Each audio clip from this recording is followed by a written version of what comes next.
They said no one could control a sultan, but they were wrong.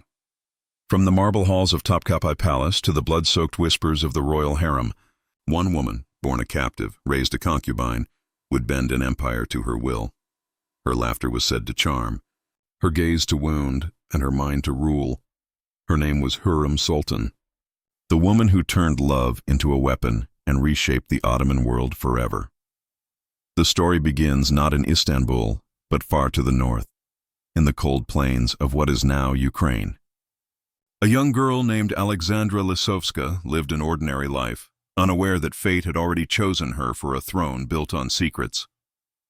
Her village was raided by the Crimean Tatars, and she was dragged away, screaming, toward the slave markets that fed the Ottoman capital. Most would break under such cruelty. She did not. The girl's spirit survived, sharper than ever, hidden behind eyes that learned quickly what power truly meant. When she was brought to the harem of Sultan Suleiman the Magnificent, she was nothing more than another girl among hundreds, dressed in silk, trained in obedience, and told that her destiny depended on pleasing a man she would never truly know. But Alexandra was different. She smiled when others wept. She listened when others begged. And soon her laughter echoed through the marble corridors of Topkapi Palace. They called her Hurrem, meaning the cheerful one. The Sultan noticed her. How could he not? Suleiman, ruler of an empire that stretched across 3 continents, was feared by kings and loved by poets. Yet even he was disarmed by the warmth and wit of a girl who should have been broken. She spoke to him not as a slave, but as an equal. She made him laugh. She challenged his thoughts. She made him feel human. But in the Ottoman court, affection was dangerous. Love was political. Every smile, every word could shift the balance of power. And when the Sultan chose Hurrem over the others, especially over his longtime favorite, Mahidevran, he lit a fuse that would burn for decades. Whispers spread through the palace. The Sultan is bewitched. She has poisoned his heart. A slave has conquered the master. They were not entirely wrong. Hurrem was not just beautiful. She was intelligent, ambitious and fearless. She saw what others could not, that in the empire of men, the harem was the heart of power.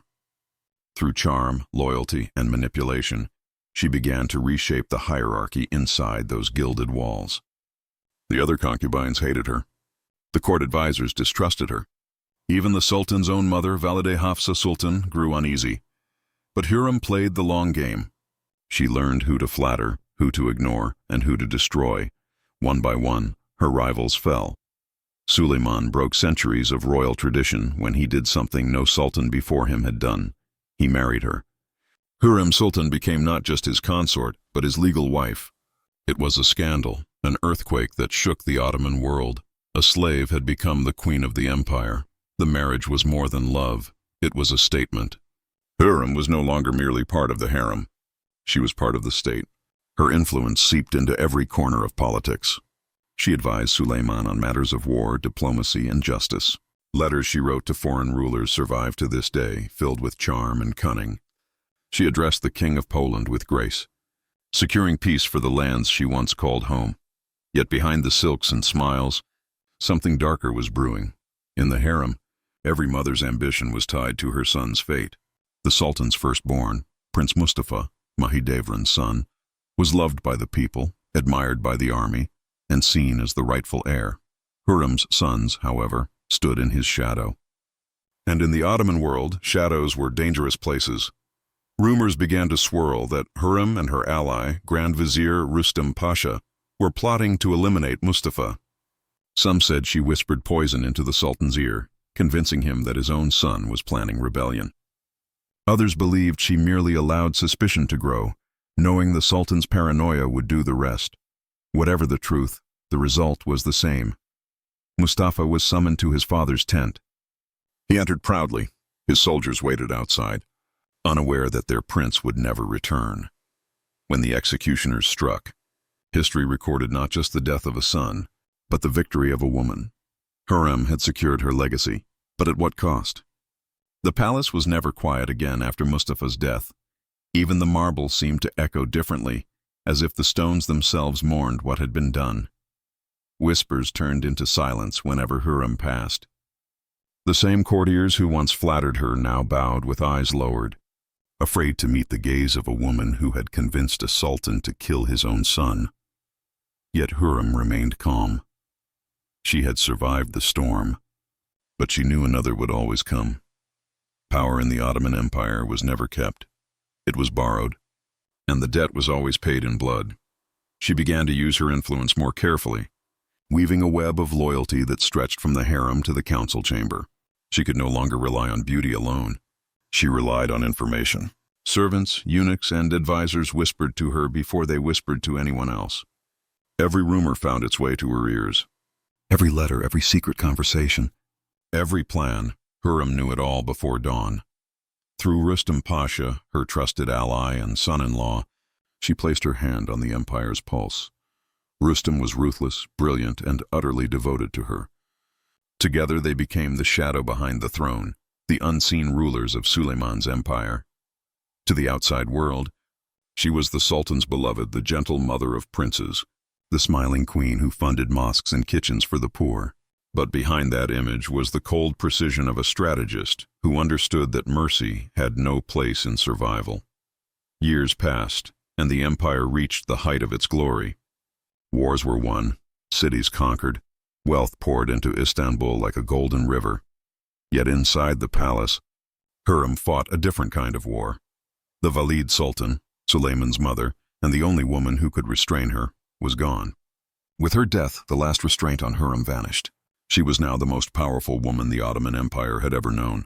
Every decision, every appointment, every alliance seemed to carry her shadow. Foreign ambassadors wrote home about the red-haired witch who commands the Sultan. European kings referred to her not as a concubine, but as the Empress of the East.